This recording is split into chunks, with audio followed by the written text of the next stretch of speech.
Hello, everyone, and welcome to the Your Mark on the World show. I'm your host, Devin Thorpe, and today our guest is Ashish Gadnis, and he's the CEO and founder of BanQu, which is a blockchain technology to create identities to help people become bankable, especially in the developing world and especially among refugees.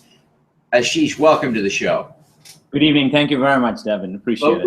We're really thrilled to have you and appreciate you joining us all the way from Geneva today. Tell us a little bit, if you would, about the fundamental technology here. What are you doing?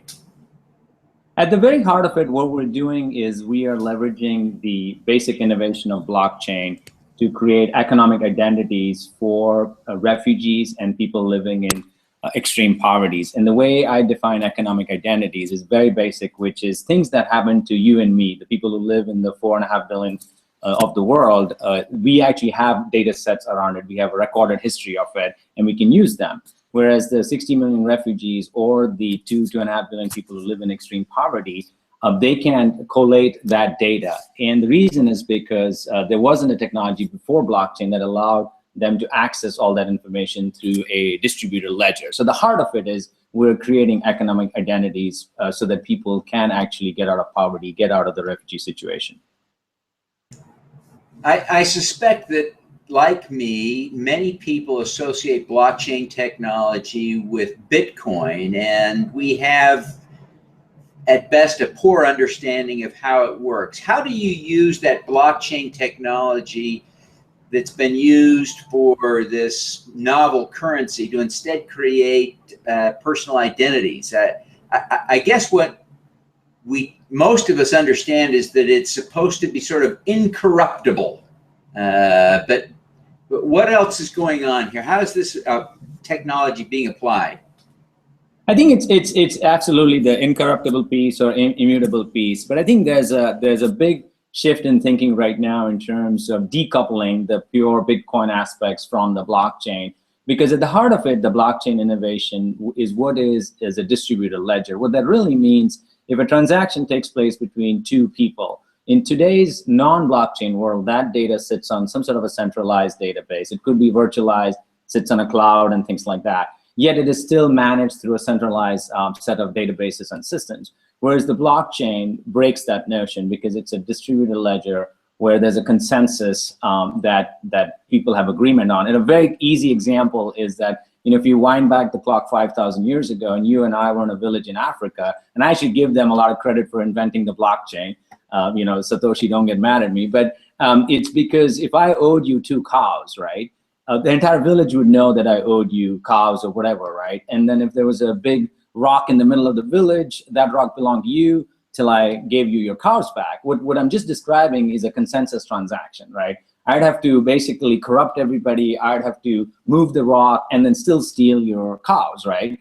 Whereas in the distributed ledger world, that information is not only in a consensus agreement network, but you and I also have a trust relationship that's validated by everybody that's in that village or network. So at the heart of it, what blockchain does is it allows me to have a set of transactions or a set of data that now is incorruptible because there's a consensus around it. I'd have to hack into thousands and millions of computers just to get to, hey, this is Devin and Ashish owes Devin a couple of cows. So that's kind of the basic definition. And the one more thing I'll mention is that from an identity perspective, right? The example that I've been using, especially in the context of refugees, if you are a refugee, you get some sort of a microfinance loan, then you get some sort of a food aid, and then you get some sort of, say, immunization. If you look at those 3 independent data sets, they'll keep growing, and the NGOs or social entrepreneurs will have it. But if you move from Syria to Greece to Turkey to wherever, you start all over again.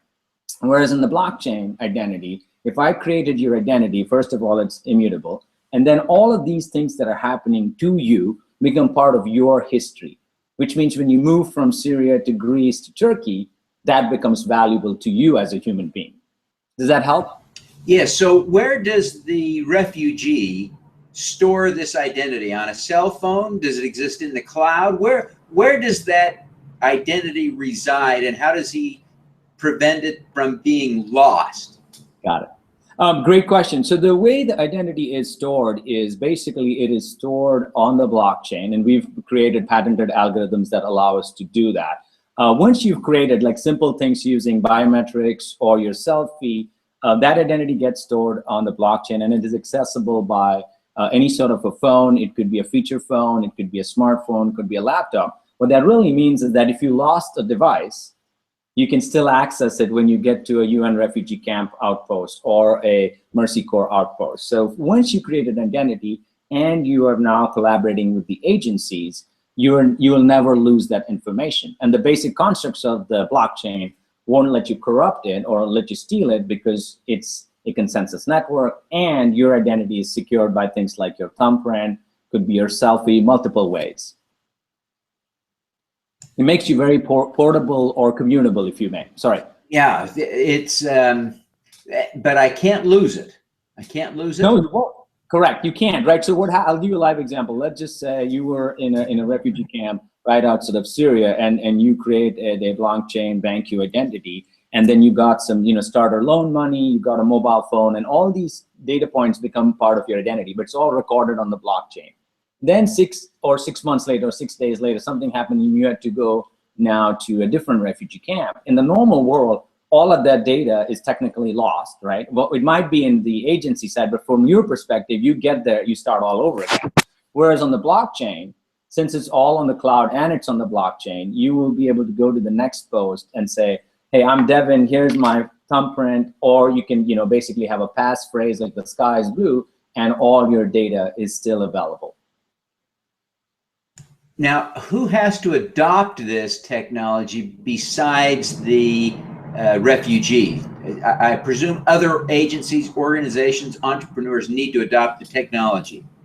Correct. I think what people, the constituents who need to really adopt are actually at two levels. One is the individuals that are the refugees, as well as people who live in extreme poverty. It's as much as there's 60 million refugees, there's 2 billion people who live in extreme poverty. A lot of them are called IDPs, which means they're refugees, but they're kind of internally displaced, right? They never got documented as refugees. So that obviously population, but I think in my belief and my request to a lot of the large organizations that are operating in silos is to collaborate, right? So it's not just the NGOs and INGOs, but it's the governments as well as the private sector, right? You can't have a repatriation program with refugees if the private sector is not willing to employ based on the data that's collected by the INGOs. So it's really going to be an uphill task, but I think it's worth taking, because if you know what's happening in some of the refugee camps around the world, the average time people spend is anywhere between 5 to 15 years, which is unbearable, right? It is just a shocking fact that people are spending decades in. I think that when I checked recently, the average time in a refugee camp is 17 years. So there are millions of people who've never lived anywhere but refugee camps. Just a horrendous problem. So I'm excited to see you working on this. What kind of traction are you getting with the NGOs and others that are need to really adopt this to make it work? We've been very blessed, actually. We've got, believe it or not, really amazing traction. So, for example, working very closely with some of the leadership at UN Women out of New York, and we are in the middle of a rollout in Rwanda with women farmers that are in very rural areas. And what we're doing is actually, this is a very practical example, and it shows kind of how UN Women has been thinking about economic development. So what we're doing there is we've created a global supply chain, classic, where you can basically take a plot of land, you can create a forecast for the plot of land, and then you can attach smart contracts or futures contracts for the production that's going to happen in the piece of land. And then they're all going to get attached to a BanQu blockchain identity. So that's a very practical live example, because if you have built that history, your harvest will show how it stood. And as you continue, you can now extend it to things like other livelihood, education for your kids, because now you're kind of bankable, if you may. So that's one good example. We're also live in a couple other places, like Nigeria, where we're working with the Nigerian diaspora globally to enable a trust network with their families back home. So a lot of people think about that as a remittance issue. What I generally say is, there's $550 billion that's going in terms of remittance money, and it dwarfs the aid side, which is only $150 billion. So what we're working on is pilots where we're talking to the diaspora going, if you can connect with your relatives back home in more of an investment philosophy, you will kind of take away that pity element. So that's one example. And then, we've had several conversations with the folks at the Dadaab refugee camp. That's why I'm here in Geneva. And we're hoping to start something there shortly. Have had a lot of time working on that. And then in Mozambique, we just started connecting families who are using solar home systems. And the usage can then be connected to your identity. And that makes you bankable, right? It's just the simple things, right? But blockchain allows you to make those connections. Well, it is exciting. So, do you have a pilot program going on now? Are there people in the world who are managing their identity on your BanQu technology? Yeah. So the examples that I gave, so those are all live pilots where people are adding and connecting. And then we're soon to start working with the Somali diaspora in terms of the remittance issues. I don't know if you followed the news, right? There's a lot of issues around that. So no, we have people actively using, actively registering, and we're hoping to scale dramatically. Now, can you give us a sense of your scale today? Right now we've kind of kept these pilots very contained, and like maybe 100,000 people here or there, just to kind of make sure we've gotten it perfectly correct. But our hope is over the next 18 to 24 months, we're looking at anywhere between on the low end 1 million identities, on the high end 2 million identities. That's exciting. It's still small, though. It's still small compared to the real problem, right? Well, yes, but this is the kind of thing that if you have the right partners, you can scale it quickly.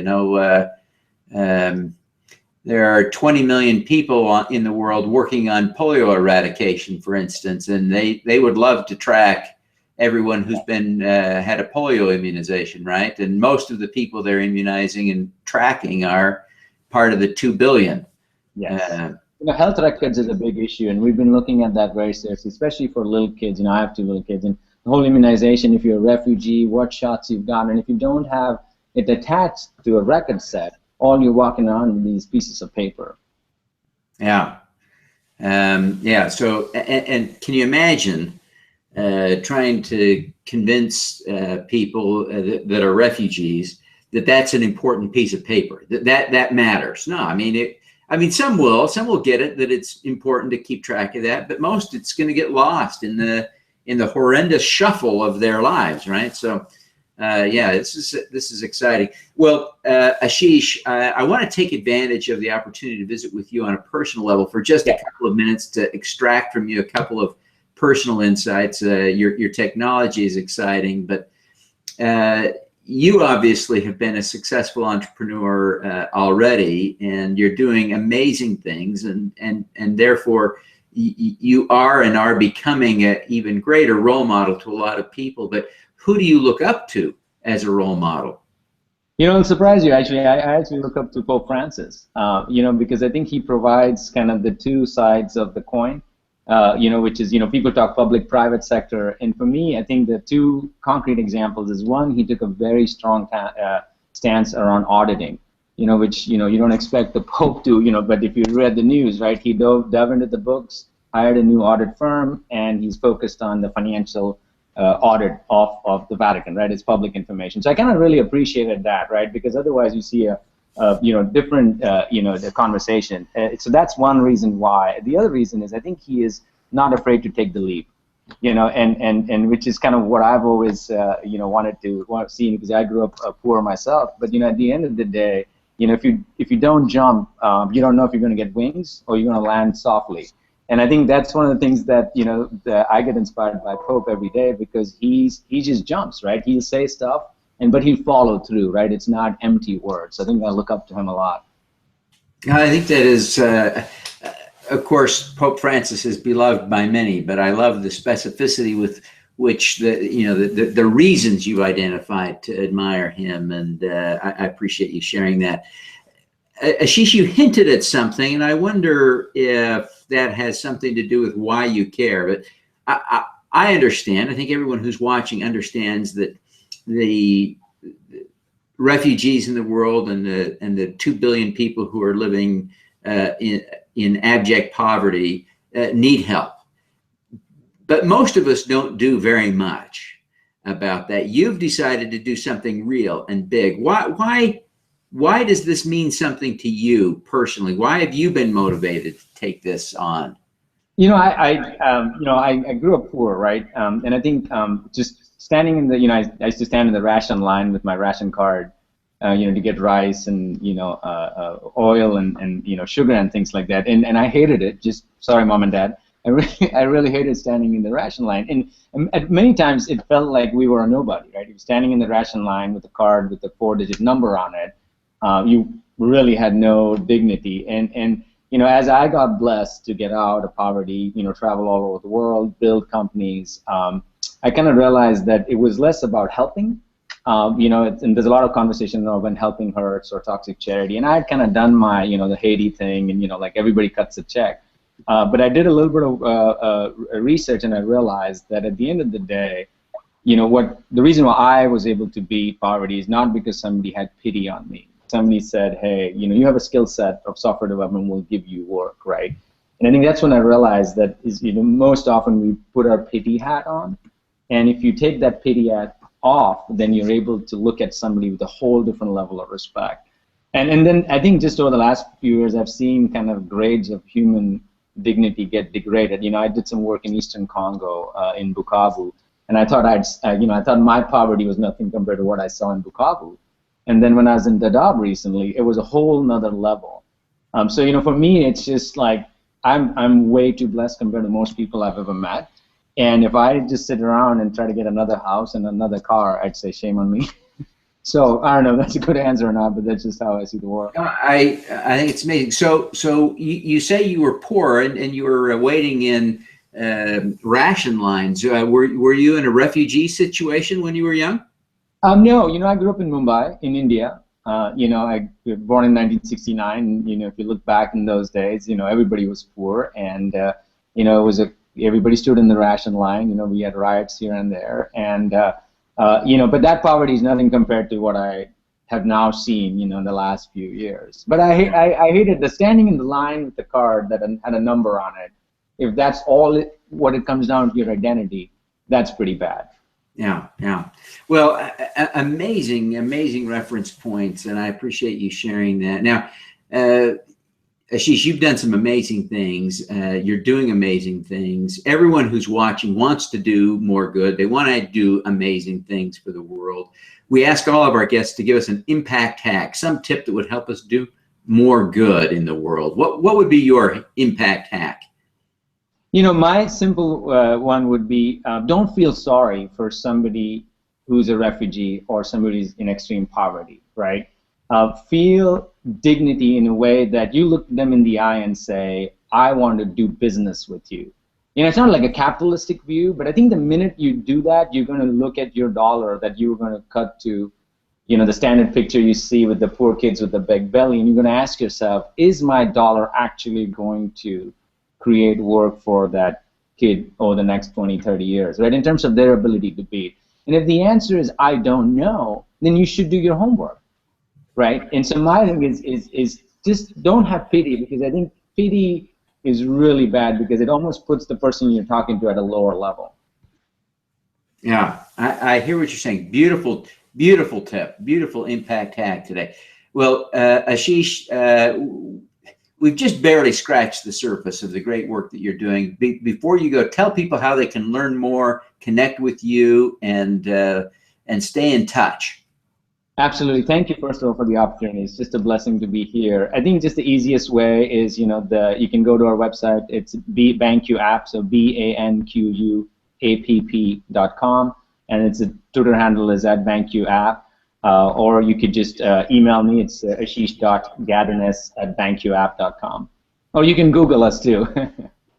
Fantastic. Well, Ashish, thank you very much for taking the time to be with us today. We wish you every success in creating bankable identities for billions of people around the world who so desperately need them. Thank you very much, God bless. Thank you so much. All righty, let's do some good. Thank you.